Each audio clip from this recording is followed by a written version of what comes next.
Welcome, Gary. Hello, Penny Van. Hello there, Griff. How you doing?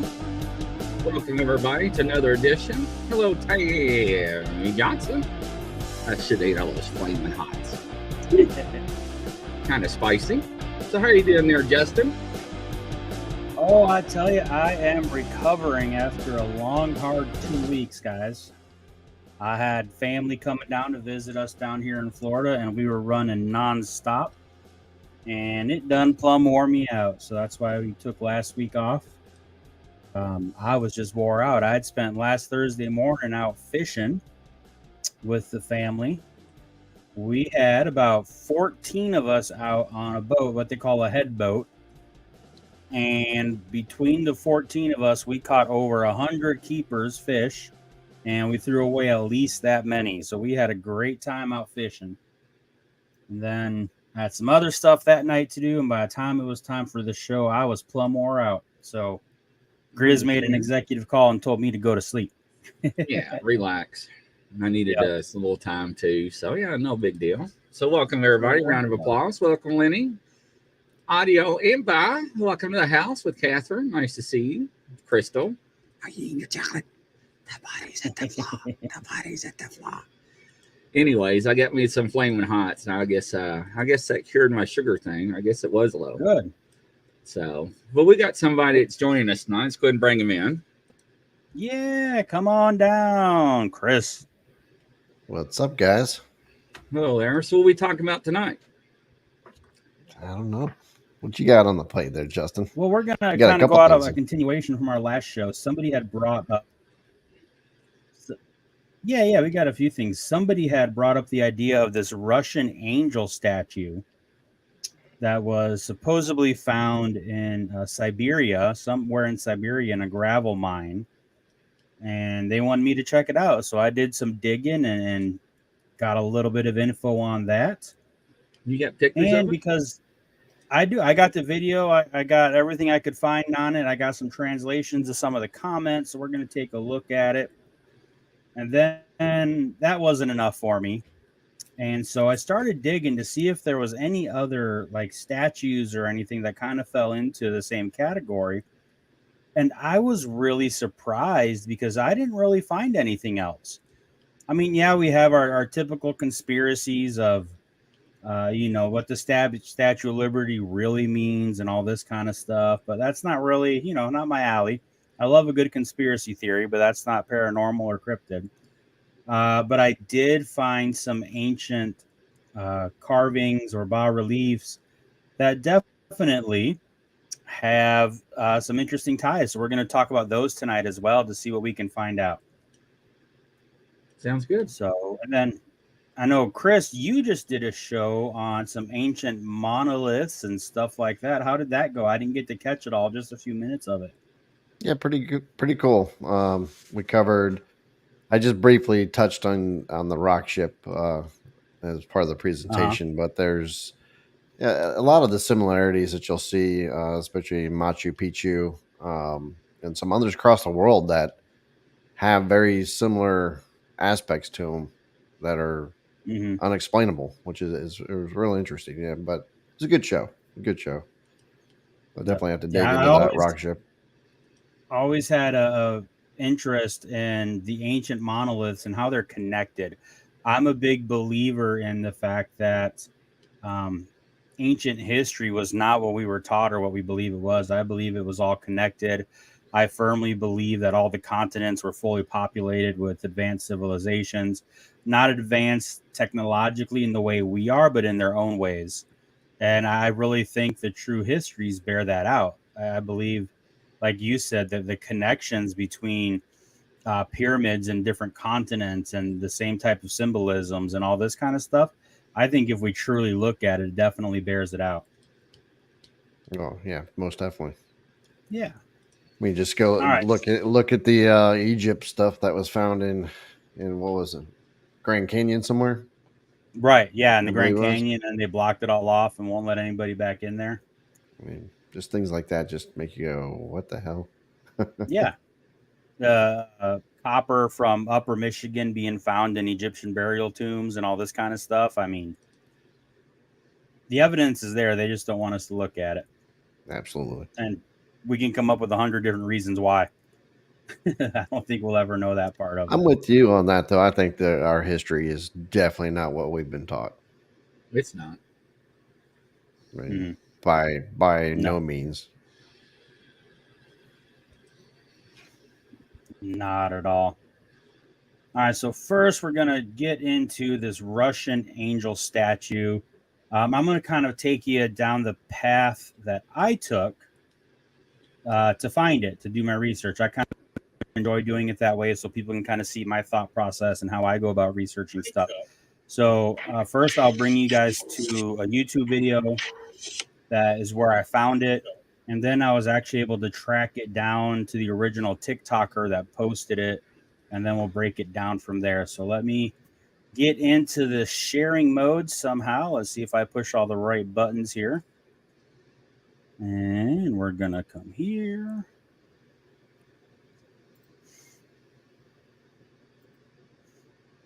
I just got to pick out the one that I'm doing. All right.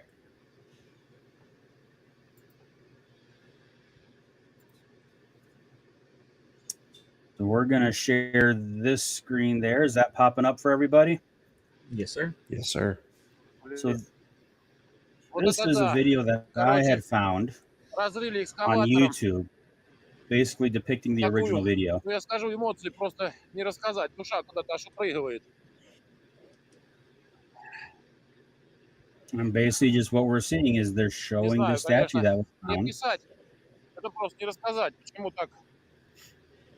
One thing I had noticed is this cowl that's on it up here Все эти дела. is И not вот пока stone.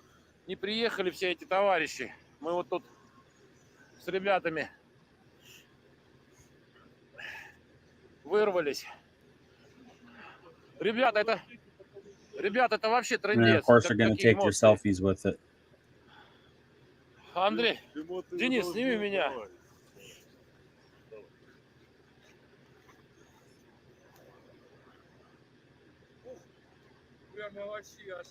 Энергия идет. All right, so that is the original video on it there, okay? Come back here.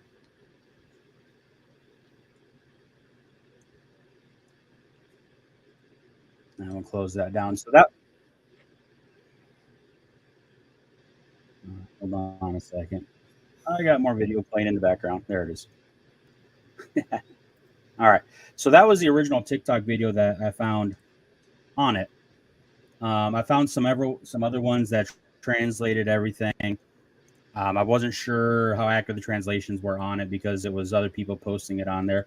But basically the story is this was found using some kind of big digging machine that basically digs through the gravel, and this statue somehow got caught up in it and they pulled it out. And these guys were supposedly the guys that found it and dug it out. Right, looking at it right off the bat, the first thing I noticed is those guys don't look like they've been working in a gravel pit all day. That was kind of my first impression of these guys. But I had noticed on the video that there was a TikTok tag, right?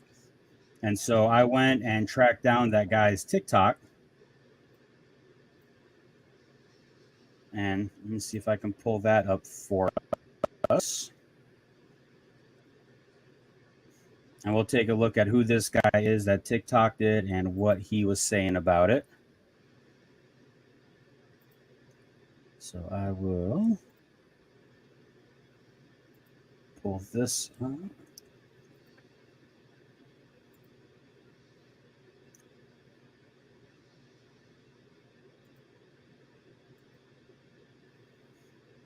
All right. So this TikTok, this guy here is the guy that was in that TikTok video as far as who posted it. And it was interesting because when I pulled up his channel, we can see this angel video is pinned. And as of right now, there's 13.9 million views on it.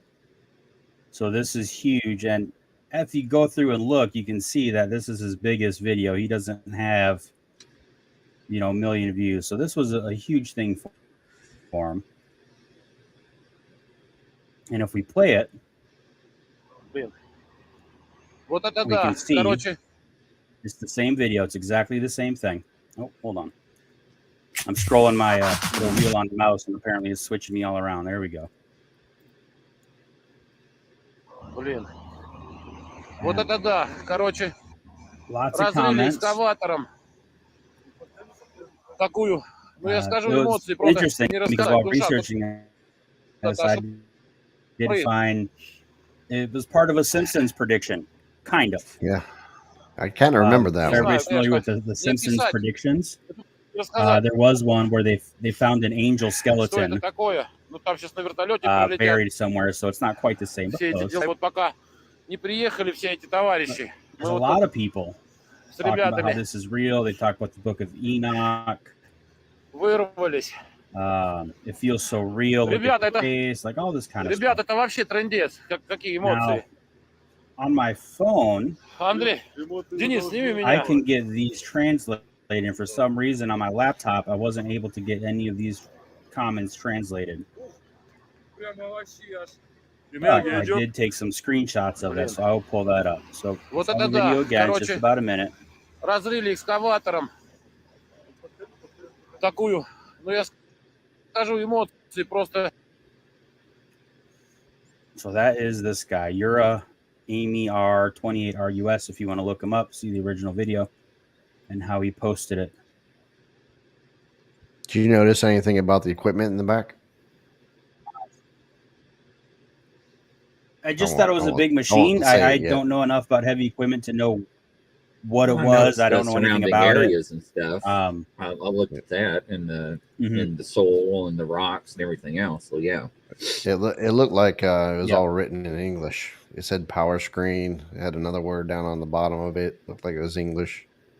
Just thought that was interesting. I don't know. Oh, maybe that's I didn't notice that one at heavy all. Very equipment. good. You think they would have their own equipment, but I don't know.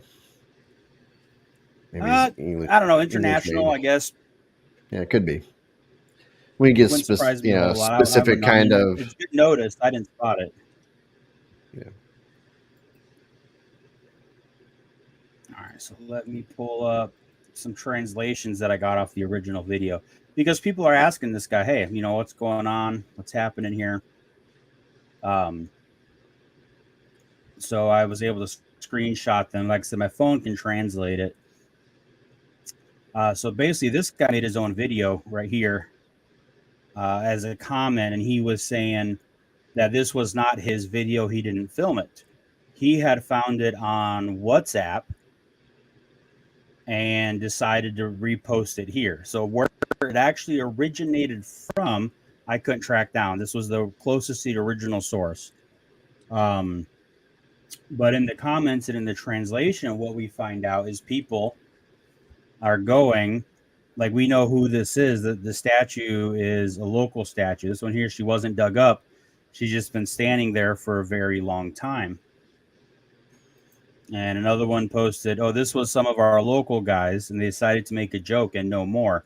Now, mind you, this is translation, so, you know, the wording is going to be a little weirder, the way it's worded out. And it's going to be on a TV show soon.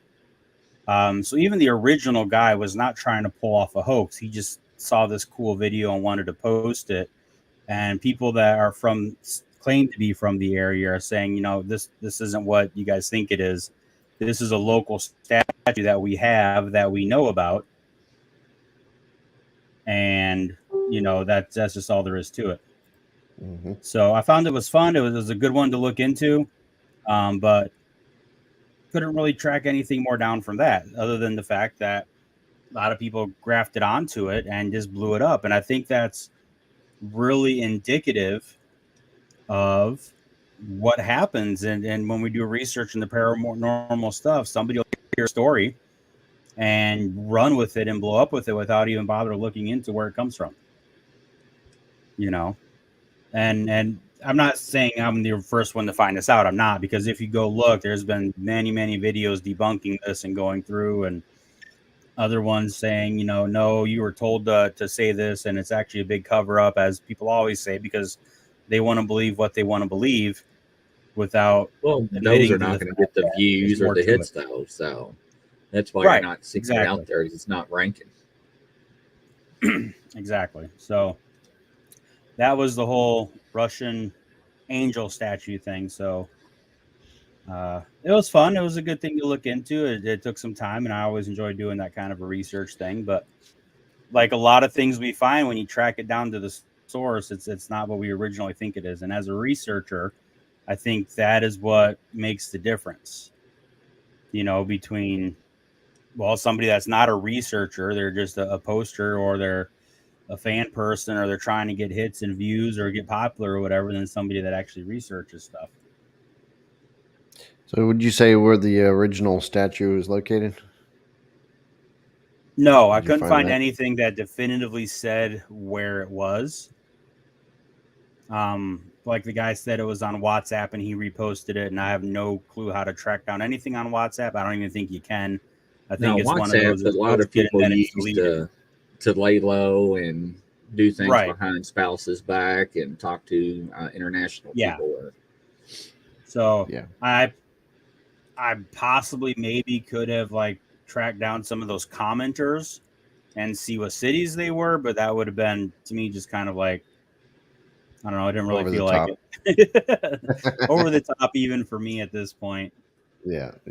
My point wasn't to prove where it was. It was just to find out as much as I could as far as what was going on. So that was that. But like I said, it got me thinking and looking into other statues, and there's some really cool stuff out there. If you guys are into this kind of stuff, Brad Meltzer has a lot of things on conspiracies and statues, and you can look up the Statue of Liberty and hidden symbolism and the 532 conspiracy theories about what it might mean and all this kind of stuff. But it's overdone. There's like I said, so many videos on it. So I wanted to get into some other stuff. Mm-hmm. Chris and I had been talking about some of this old stuff and statues and carvings and all this. So I came across a couple that I thought were interesting.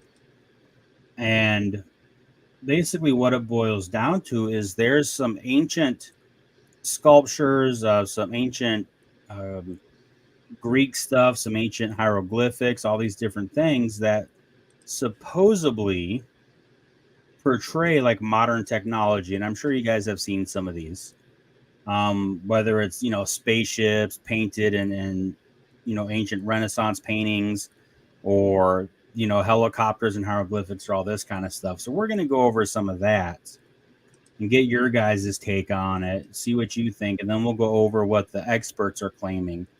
And mind you, the experts are traditionalists, right? So they're not going to give you the fantastic answers. So I'm just going to give you their side and see what you guys think. Now, I believe in experts. I believe there are experts in a lot of fields, and I think we need to really take into account what they say and see if it makes sense and how it goes with things. Just like we always talk about in the Bigfoot or paranormal world, there's no experts, but we wish we had credited scientists, right, to look into this stuff and help us get answers. But then when we do have actual accredited scientists giving you answers, and if it's not the answer you want to hear, a lot of people want to just like discredit it, right? And it's irritating, but I understand. Well, they can only go with what they know and not the unknown, right? And that's what we're kind of diving into, is a lot of the unknown, and it's hard to prove the unknown with unknown. So it's a lot of speculation, right? It's a lot of speculation. Well, and I will point out, in some of the experts' research and stuff, there's a lot of speculation there too. And I'm a big proponent of, just because you are an expert, there's still a lot of speculation in what we say, and we have to acknowledge that, right? I agree. Most of what we research, I mean, there's so much speculation in what we do. It's all just, educated guesses and theory and all that kind of stuff. Just because you have a title doesn't mean you're right. Yeah, exactly. Right. And I'll point out some of that stuff that I found. So I had a lot of fun doing this. I thought this was a great topic for me to kind of just sit back and look. So I'm going to pull up another one here. And I think we'll start with this one. All right, so this one, ancient Greek statue of a woman using a laptop. I don't know if you guys have ever seen this one here. rid of this ad. There we go. Is that Okay. what it's Never supposed to seen that be, one. or is that So what this we're is calling it? No, this is what they say. So this is an ancient Greek statue. Okay, ancient Greek statue. But what they're talking about is this right here. See this? What the person's holding there? Let's see, I think I can zoom this in here a little bit for us.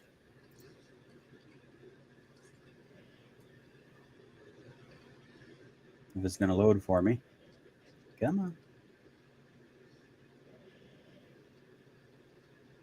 Oh, it's not pulling up. All right, so we'll just look at it from here. So this object here is people have looked at this and go, wow, this looks like a laptop. But this was carved in ancient Greece. It says this statue once marked the grave as one created around 100 BC. Okay, so we have an ancient statue. And the conspiracy people or the people that believe it's a time travel situation are saying that's a laptop. What do you guys think? What does that look like to you? Well, the problem is that humans will take an image and correlate it to what they know of, not to what it is. Exactly. So Could be a jewelry box or something. Could be a book, a could tablet. Be a book. Yeah. You know, I mean, right. But you know, and that's the problem with humans, humanity. They always want to associate with something they know of and they can relate to. Right, It's exactly. Like that's a human condition. It's we filter things based on our knowledge. Because if you asked that same question 120 years ago, you wouldn't have got a computer. Exactly. Nope. Been a book. And that's part of what they're saying is, well, obviously it's time travel because, you know, they decided there was one laptop and this is the only one that has ever been found. And it was carved onto somebody's headstone, basically a grave marker. Right. So that's what the picture is. But when we go down and we talk to them or we read the article, it talks about how it's an ancient Greece statue portrays a seated woman with a slave standing in front of her holding a slim folding container. The woman who appears to be the mistress is touching the top of the container. Right. So it kind of describes it. Some theorists believe it's a laptop with USB ports. Did you notice those couple of holes in the side there? Right here. I mean, they're going so far as association USB ports, right? But when you look into what they say, this expert, my wheel is all over the place tonight, says that it is a typical funeral marker. And what it is, it's depicting the deceased person in a way that like was a normal pose in their life, like just a normal everyday kind of a thing. She's reclining in a chair. It's an object held by the girl whose hairstyle and clothes indicate that she was a slave. And so the lady is a relatively wealthy woman reaching to her servant. And they're saying the same thing, guys, that this is probably either a wax tablet or some kind of jewelry box or some other container. And the holes on the side may have been used to hold wooden items, like pegs that were holding something, right? Or it's possible the holes were made during efforts to rework the sculpture. And other parts are missing as well from the whole picture. All right. So again, it looks like it's something kind of wild and crazy. But when you get into it, you know, I think it is personally, I think it's a snack box. But that might be, it could be a box for flowers, dried right. flowers. I was thinking it could be a mirror. A hair locket box. Right? They used to be famous back in the days. Yep. Think of like a compact, right? So it's like a mirror and you don't want to risk it breaking. Right. So you keep it folded up to protect it. Right. So there's a lot of different things. And Grizz, I think you made the most important point is that we have to be careful not to have our own filter on things and view it the way we view it. We have to view it from the culture and the society that it originally comes from. That's what law enforcement taught me. Yeah, and I think that's really important in any type of research, right? Like when we research, so let's say Native American stories or indigenous stories of Bigfoot, we can't view them through our perspective of the story. We have to understand a little bit more about the people telling us the story to kind of understand how they view things, because their worldview is completely different. And I think that's an important aspect that we need to make sure that we're taking account when we do research. And I know, like you said, trained professionals, this is a common thing. We understand you have to go through the culture that you're interacting with, that you're dealing with, that you're researching. You can't put your own perspective on it. You know, like you said, even 50 years ago, right? Nobody would have said, oh, that's a laptop. Nope. You know, because there wasn't a laptop. It would have been something totally different. Unless I see a mouse and some keys on the keyboard, I'm not going with laptop on that one. Right? Yeah. Yeah. They're stretching it with the USB ports. I mean, come on. I know. I thought that was a little bit ridiculous. And to me, sometimes I look at some of these and I go, are you serious? Like you can't seriously be telling me that's what somebody thinks. And that was kind of ones like, really, there's holes in it and they're round. That's not even, you're telling me we have an accurate depiction of a laptop, but the USB ports are just going to be round holes. Might as well just draw a red circle around it and call it a portal. I mean, right? That's what it is. It's a control panel for the Grecian portals. Oh, wouldn't that be something? I'm kind of surprised somebody didn't bring that one up. All right, so the next one, we're going to switch from ancient Greek to Egyptian hieroglyphs. This was a fun one. I've never seen this one before. Back in here again.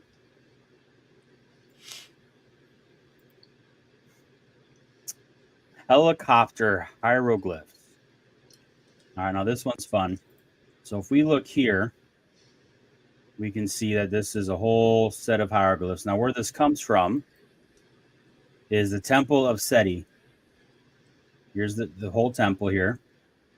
Yeah, the ones that looks like a transport helicopter that carries things. Right here. So specifically what we're looking at is this guy here. Looks like a helicopter. Sure enough. And this guy over here, they said, is like a submarine. And this is, of course, either a UFO or some kind of modern jet.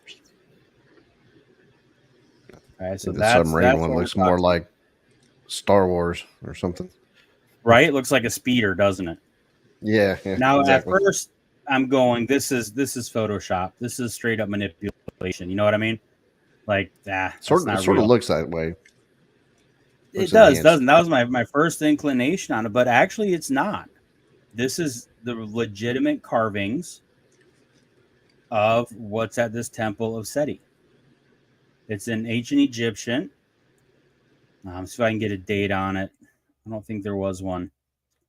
But what it boils down to is that the archaeologists, again, the people that study these, are saying it's an example of pareidolia, right? What happened was plaster used to cover certain ones eroded over time. So apparently, when there's different rulers, different legacies, they would basically kind of rewrite some stuff. Sounds kind of familiar, right? And this was the original carving created during the reign of Seti I, translated to "He who repulses the 9 enemies of Egypt." And then it was later remade by artists during the reign of Ramses II to read, "He who protects Egypt and overthrows foreign countries." And the plaster used to cover it eroded over time, and it led to the appearance of a single combined image. So basically, they didn't have whiteout back then. They didn't have erasers back then, right? And so they took the original one, covered it in plaster, and rewrote over it. And that's what we come up with. And they used digital imaging to kind of look at and see how it laid out. And this is what they came up with. I really like this. So this is all the originals. I had a description of it. So the original is the blue. Okay. And then they replastered over it. And then the red is the new writing. Okay. So this one here would be how it was originally written. Okay. So that doesn't look like a helicopter. We don't have a submarine and a spaceship over here or a Star Wars speeder. So they covered it and rewrote it to change the meaning. But then when he wrote it away, we ended up with these pictures like this. So it wasn't Photoshop like I originally thought it would be. It's definitely legit, but it's not, it's not showing what we think it shows. And they studied it and they looked at it, and that's what they came up with.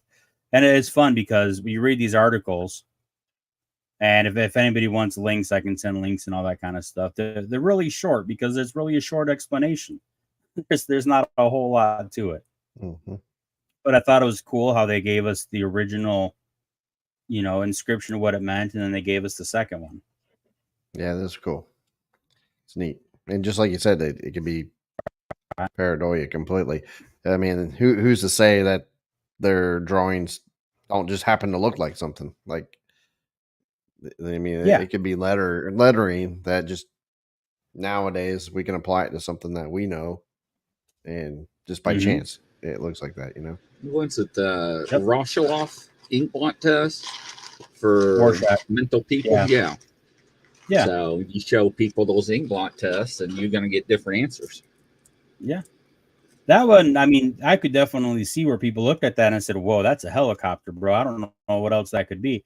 But again, cultural filter, And it's interesting because I have to put in there, when you start studying some of the ancient civilizations, especially the Indian culture, and the Vadas and all this kind of stuff, they talk about having ancient flying machines. Right? They talk about how they could travel the world in these machines and stuff. And so I can definitely see where people can make these kind of connections on the surface. You know what I mean? Like, oh, the Indians, they had flying machines, and look, in ancient Egypt, here we have pictures of modern flying machines. So it makes sense. Blah, blah, blah. But again, you really have to look at it. You know what I mean?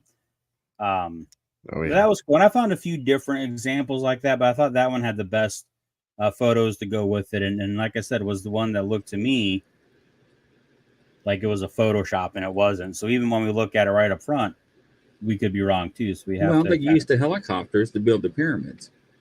Sure, absolutely. So, but that doesn't explain the UFOs and the paintings. They use the Star Wars speeders to move the blocks around. But the old paintings back in the day with UFOs, they don't explain those. It does not. And that's a whole nother section I'm going to look into at some point, and then check on the authenticity of those, and see if that's what the original paintings actually look like and all that kind of stuff, because we just don't know. And another good point to make, in this day and age of digital technology, and Photoshop isn't new anymore. People have mastered and been able to come up with amazing techniques using Photoshop and the new tech in Photoshop and Adobe and all this kind of stuff. You really can't take images at face value anymore. You just can't. No, not at all. I mean, they're getting really good with videos, let alone just a photo. I mean, it's easy to Photoshop, and I mean, they've gotten really good at it and really fast at it. I mean, just go on TikTok and look at the stuff that people make. It's crazy. Yep.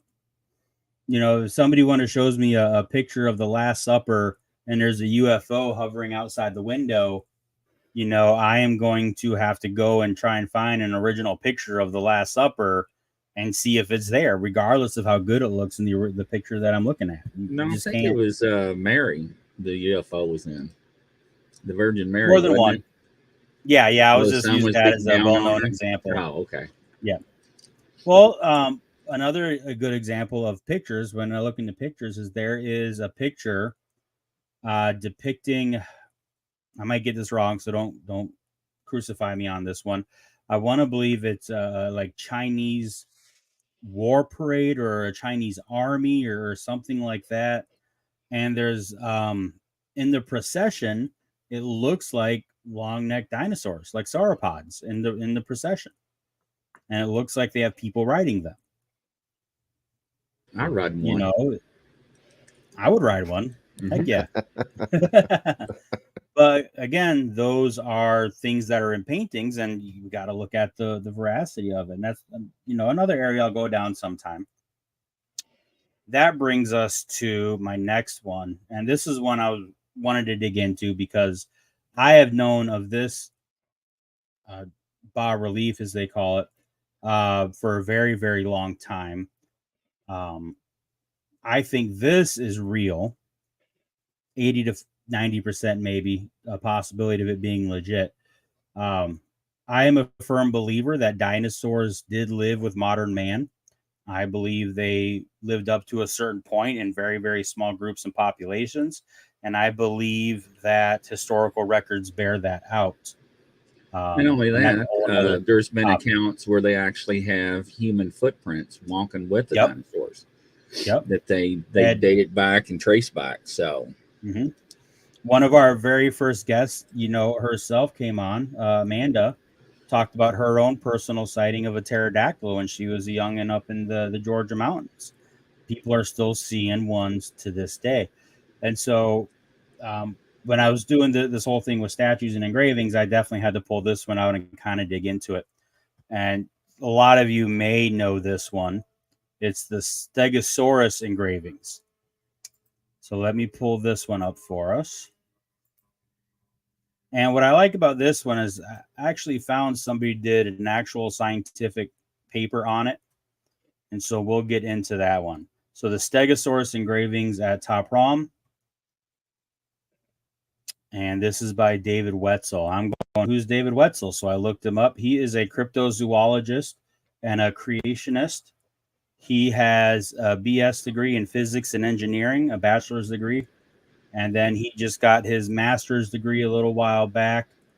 What was it in? I forgot what it was in now. But he's also got a master's degree in a science, like a biological science kind of a thing. I can't believe I forgot because I just looked it all up. But basically, let me pull it up over here. Where's all my pictures at? All right. So what we're talking about is this picture right here. This is the Stegosaurus. See if I can blow it up, if it'll work for me. There it is. All right. So this is the specific image that is in debate. All right. So we see big head, stocky legs, curved back, and a tail, and plates on the back. I see a wild pig with waves on it. You see a wild pig with leaves. Waves. Why would there be waves on a wild pig? I don't know. Maybe the pig is there and they represent the ocean or the sun's ray. I don't know what that picture is. Okay. Yep. What's that surrounded in? Snakes? They don't specify as decoration. This is part of a much bigger drawing. Yeah, I was just kind of curious. Yeah. So we'll take a look at it. This is the area, the temple. This one here, the Top Rom Temple, where this was found. It was constructed in AD 1200 by a Buddhist monastery and university. Traditional construction. It gets very detailed as to far what it is. What the inner structure, outer structures look at. Larger scenes of Buddhist mythology. Many animal depictions as readily recognizable. The stegosaur carving is that one. Secular archaeologists have recognized the dinosaurian likeness. So it's not just a creationist or a cryptozoologist that's kind of looking at it going, wow, that actually looks like something. So this is the doorway where it's found. Like something off of Indiana Jones. Right. And this is what I liked about this paper. This is a full-on paper with abstracts and photographs and everything we can look at. It shows where it's found on the building. That's cool.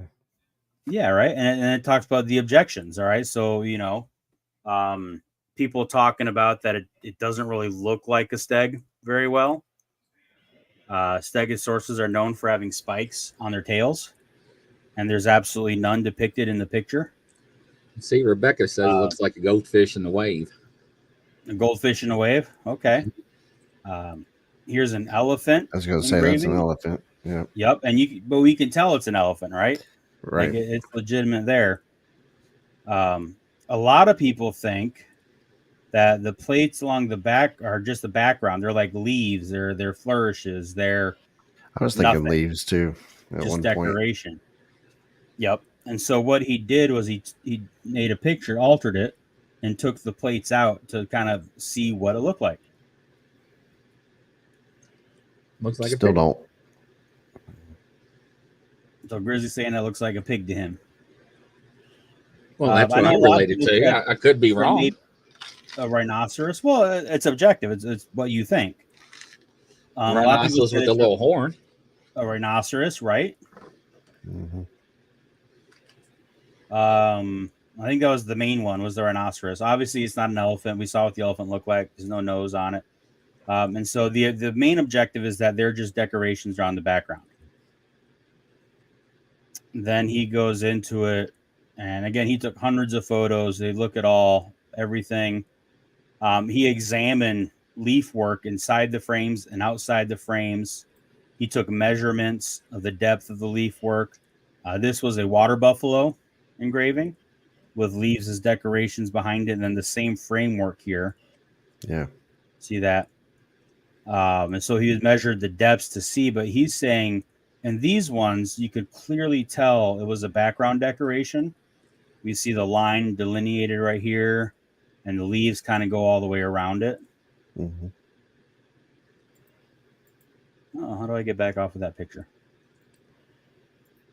Go away, picture.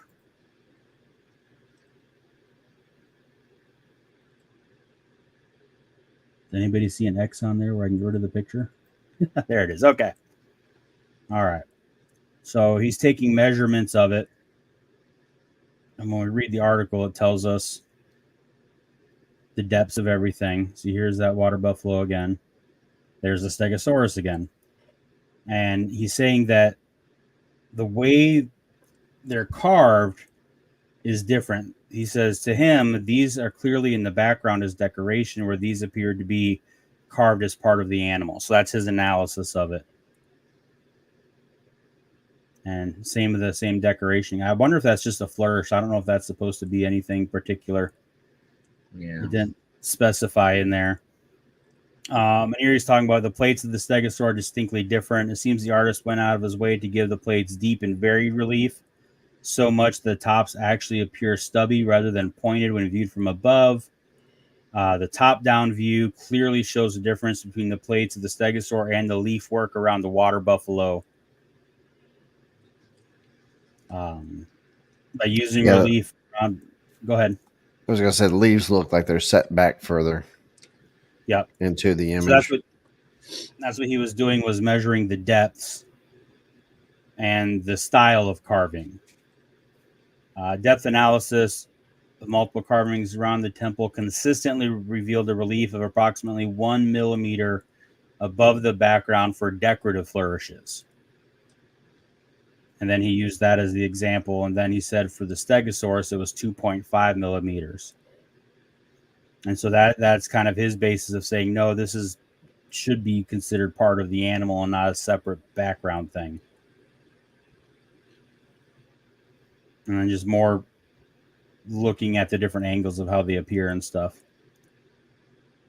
Looking above, looking down, you can see the differences in how they did it. Where are they from? What country? Let me get back here so I can say for sure. Cambodia. Okay. Western Cambodia. 15th century. Yep. It was built 802 AD. Somewhere between there and 1431. Mm-hmm. It's interesting. It's a long time ago. Oh yeah, and it's all part of the same region. Let me get back down here. So his theory in all this, David Wetzel, is taking again from what we have seen in other places where the idea of domesticated dinosaurs. And I know that sounds really far-fetched, but Chinese lore talks about a Chinese emperor that had his personal carriage was pulled by dinosaurs. We just talked about the painting that showed potential like a battle or warriors riding dinosaurs. This idea of a domesticated dinosaur is actually really popular in Middle Eastern and Eastern cultures. Even if you believe that Daniel had an extra chapter in it, chapter 13, it talks about King Nebuchadnezzar having a dragon in his court. Dragon or dinosaur is a term from the 1800s. Before they used the dinosaur, it's believed that dragon was the word for it. And so dragons didn't depict one specific creature like we think about in like Lord of the Rings or anything like that. It was the name, a generalized name given to any one of the large giant reptile monsters, whether they look like a pterodactyl or a stegosaur or a triceratops or all these things. It was all one word, which would be dragon. Komodo dragon, which is a big Yep. lizard. Big old lizard. So we were talking about here that thing that we looked at like a horn. He mentions that here. Odd triangle shape coming up the side of the animal's head with a bump or ring at the base. Is it merely a poor attempt to portray an ear? He believes it has more to do with like a muzzle like this or some kind of bridle or something to help to control and domesticated it.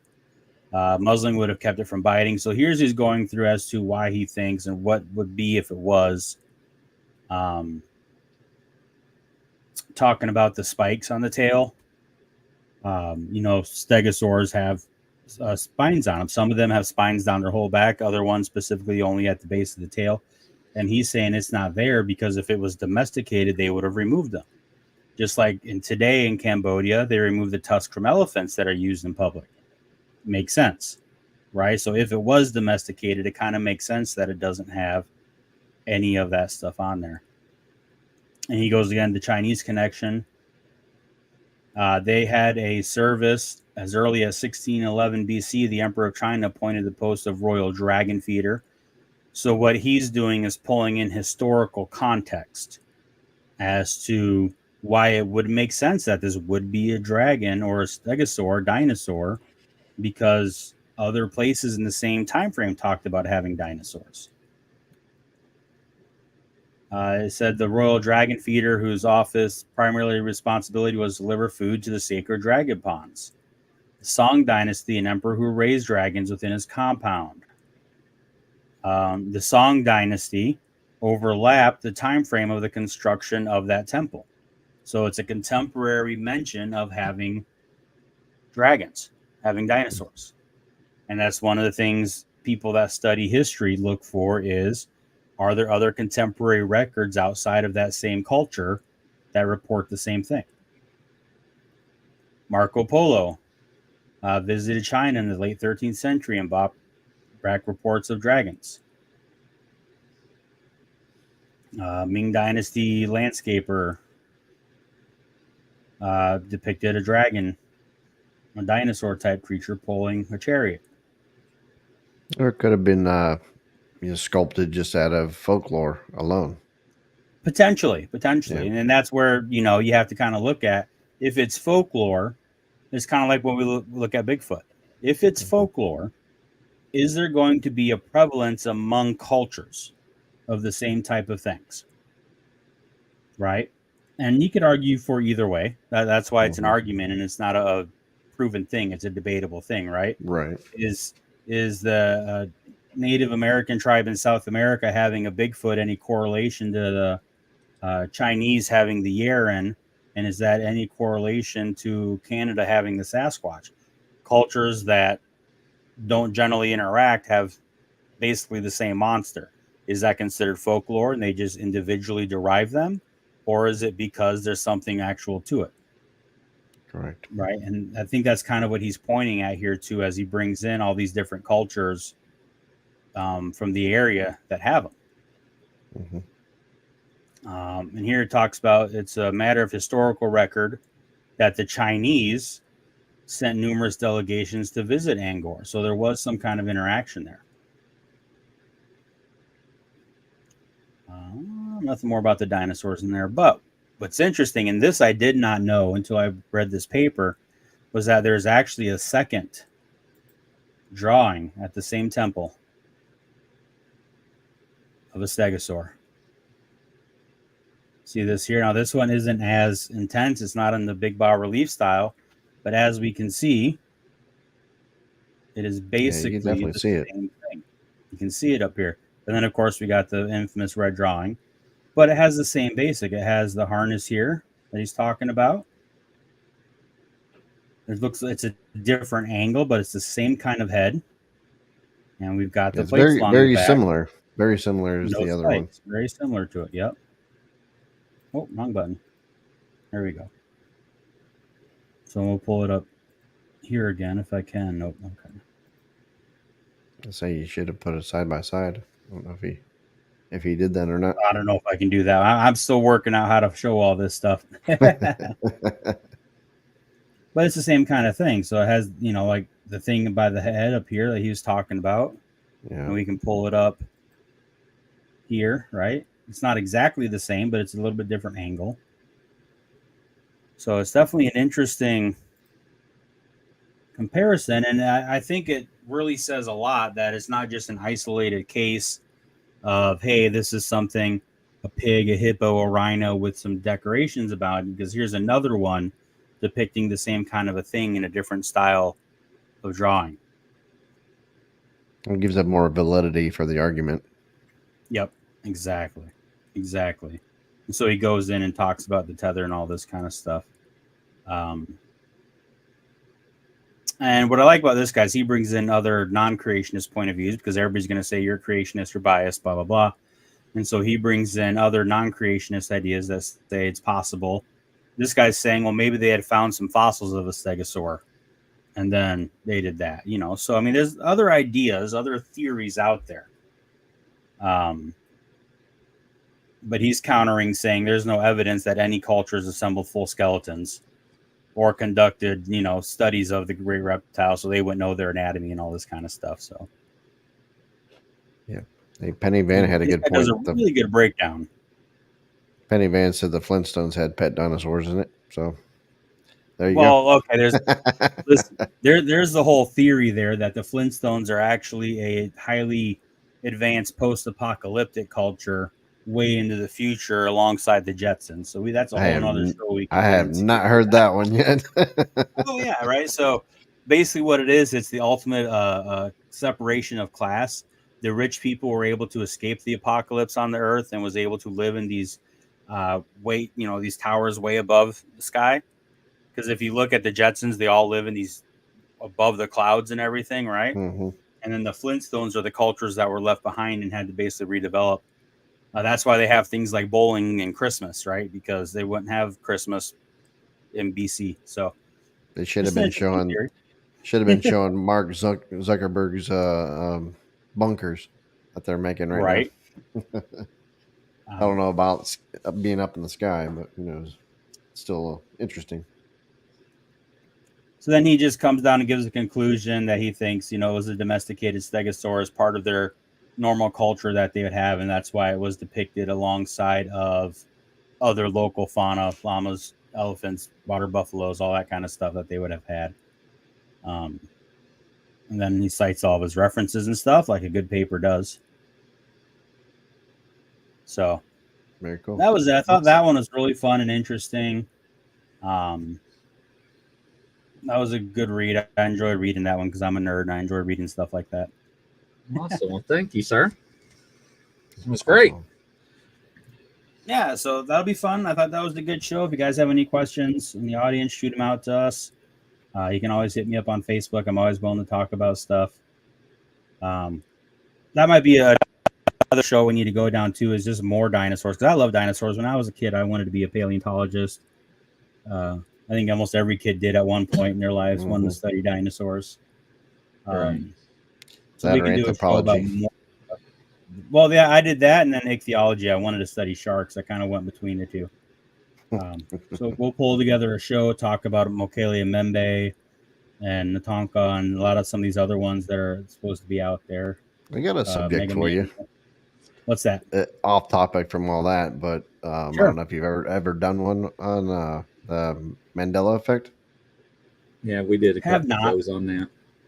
We've talked about it. We haven't done it here specifically on our show. It's fun, but I don't know. To me, it seems to get kind of run into the ground. But there's nothing really to research on it. That's the hard part, right? All I can say is some people think it's this and other people think it's that. What do you remember? But how do you research that? How do you go behind proving it one way or the other? Maybe find newspaper articles that show something, or I mean, right? There's ways to go back to time. But there's actually it's been proven. It actually does happen. So, I believe it happens. It's just, again, what is it? Is it simply a mass remembering, or incorrect remembering based on culture? Right? Like the whole idea of, okay, Star Wars, Luke, I am your father. And he doesn't actually say it that way. He words it a little differently, but we all think it was one way because that's what culture kind of repetitively showed us it was, that kind of a thing. I mean, who knows? And that's the hard part. There's no way to really pull it out and come up with one way. I did recently see a very interesting video of a guy. You know what? It was the guy that said that he opened up the portal in his bedroom. Remember we talked about him a few weeks back, when we talked about frequencies and vibration and everything. He had showed a video of him, and supposedly this portal created a time slip in his bedroom or something, where he had a Berenstein Bear book in his hand. And he would show you the video, and it was spelled STAIN. And then he walked into the bedroom, and it magically transformed into STEIN. And he'd walk back out, and it would change. And he'd bring it back in, and it would change again. But again, in this day and age of digital manipulation, I mean, do you believe it or not? Yeah. What I'd like to do is someday get a set of, early 1900s, like Encyclopedia Britannicas, for those of us that remember those, and look up some of this stuff to see if we can't find it mentioned in there. And see how we can do that. You know what I mean? I think that would be a really cool way to do it. There's got to be ways to prove some of this stuff. I mean, even like the Monopoly thing. I mean, somebody's got to have a very old set of Monopoly laying around. Because I guess. Well, have you seen the video? All right, our time's up, gentlemen. We're encroaching other channels. Right. So we'll start a whole nother show with that one. Yeah. All right, ladies and gentlemen, y'all have a good night. I don't want to encroach anybody else's channel. Take care, everybody. Have a good one, guys. Bye-bye.